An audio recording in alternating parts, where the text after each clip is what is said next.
Halo semua, perkenalkan aku Radeva Utapiana Valevi dengan NIM 02011282429142.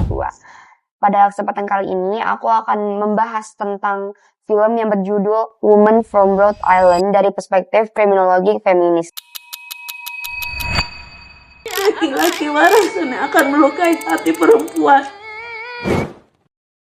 Film ini itu menggambarkan bagaimana perempuan itu tidak hanya menjadi korban kekerasan, tetapi juga korban dari sistem yang tidak berpihak pada mereka. Pertama, kita bisa melihat fenomena victim blaming pada tokoh Orpah. Ketika ia menjadi korban pelecehan seksual, justru masyarakat menyalahkannya karena dianggap melanggar adat. Dalam kriminologi feminis, ini disebut sebagai secondary victimization, yaitu ketika korban kembali disakiti oleh lingkungan sosialnya sendiri. Artinya, perempuan yang sudah menjadi korban justru tidak mendapat dukungan, tetapi dihakimi dan dipersalahkan. Yang kedua, kasus Martha menunjukkan bagaimana perempuan sangat rentan dalam sistem migrasi. Sebagai pekerja migran ilegal, ia mengalami kekerasan seksual tanpa perlindungan yang memadai.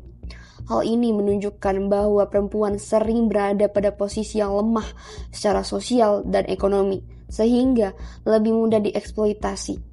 Ketika Martha pulang ke kampung halamannya, ia datang bukan dalam keadaan baik-baik saja, tetapi trauma yang sangat berat akibat kekerasan yang dialaminya. Ketiga, penderitaan Martha ternyata tidak berhenti saat ia pulang. Di kampung halamannya sendiri, ia kembali mengalami kekerasan seksual. Saat ia mencoba melawan, ia justru dianggap orang gila dan dipasung oleh masyarakat.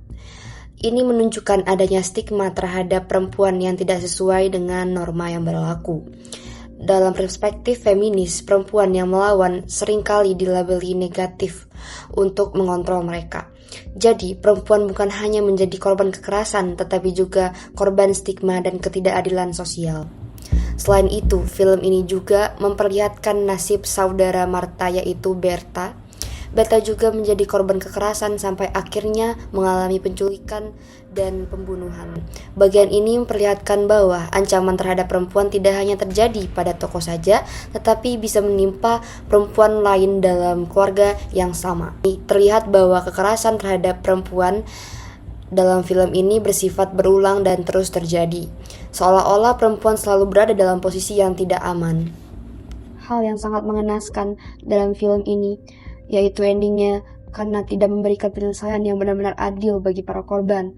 Ending ini justru menunjukkan bahwa penderitaan perempuan bisa terus berlanjut ketika lingkungan, keluarga, dan masyarakat tidak benar-benar melindunginya.